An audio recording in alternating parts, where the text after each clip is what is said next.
Той істемесең, бала тумаймын. Келіннің талабы да орынды. Ақ көйлек киіп, жүзінің жарық болғанын қалаған ғой. Болған оқиға. Студент кезім еді, жасым небәрі 20-да. Достарымызбен отырыс жасап, бір пәтерде бас қостық. Сол жерге группалас қыз құрбысын ерте келген екен. Жайлап сөзге тартып, әңгімелесіп отырдым. Мінезі ашық, бірақ сөздері нық, сұрақ қойсаң нақты жауап беретін қыз екен. Тік мінезділігі бірден ұнап, екеуміз араласа бастадық. Диананы жүргенімізге 3 ай болғанда әпкеммен таныстырдым. Әпкем, мына қыздың мінезі тік екен, сен де оңып тұрған жоқсың. Екеуің ертең шарт-пұрт кетпейсіңдер ме? Қаланың қызы, мынау әйел боп жарытпайды, деді де қойды. Бірақ мен оның сөзін елемей, ренжіп ешкімге айтпастан Диананы алып қашып, үйге апардым. Үйдегілер абдырап қалды. Есің дұрыс па? Алдымен бізбен ақылдасып, тірлік қылмайсың ба?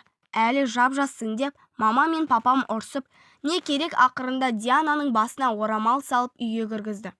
Ертеңіне беташар өткізіп, бәрі көндігіп, Диана екеуміз бір бүтінге айналдық. Қуғыншы боп келгендерді де бармен базарлап, ризашылықтарын алып, шығарып салдық.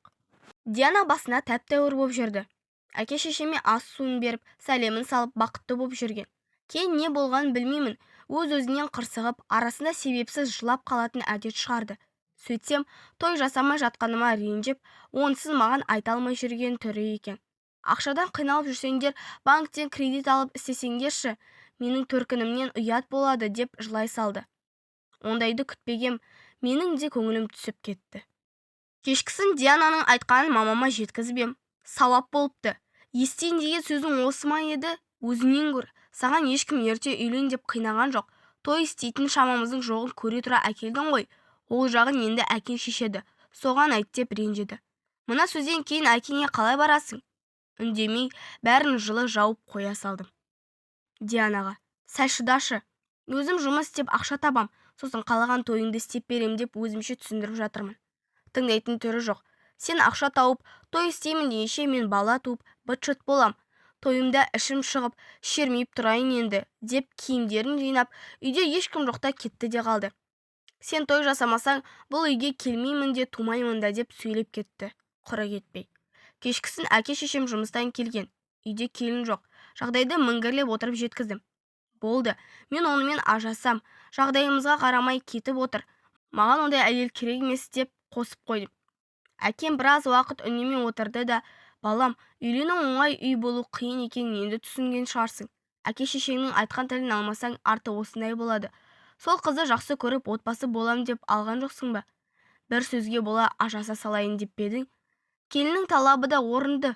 Ақ көйлек киіп, жүзінің жарық болғанын қалаған ғой. Той жасау сенің емес, менің міндетім. Күзге қарай жиын терім аяқталған соң, асықпай жасармын деп ойлап жүредім. Кейін асығып отырса ертерек қамданайық деді. Сөйтіп ертеңіне банкке барып, 1 миллион теңге несие алып, тойханамен келісіп, той күнін белгілеп қойды. Мына жаңалықтан соң алып ұшып Дианаға бардым. Оның да ақылы бар екен. Үйден жинап кеткен киім-кешегін құрбысының үйіне тастап, әке-шешесіне қыдырып келдім деп барыпты. Жеке отырып сөйлестік. Бірақ жаным, күнім кешірші деп алдында иілмедім. Арасында әкемнің жуан даусына салып, ақылымды айтып, өзіме ертіп кеттім. Оның да ақылы бар ғой. Әке-шешемнен кешірім сұрап, баяғы тірлігін жалғастырып кетті. Әке-шешеме мың рахмет. Тойымызды істеп, Диана екеуміздің үй болып кетуімізге барын салды. 4 жыл бірге тұрып, інім үйленгесін еншімізді берді. Айтпақшы, әкем алған несиенің жартысын өзім төлеп жауып бердім. Қазір әйелім 2 ұл, 1 қыз туып берді. Бақыттымыз, шүкір.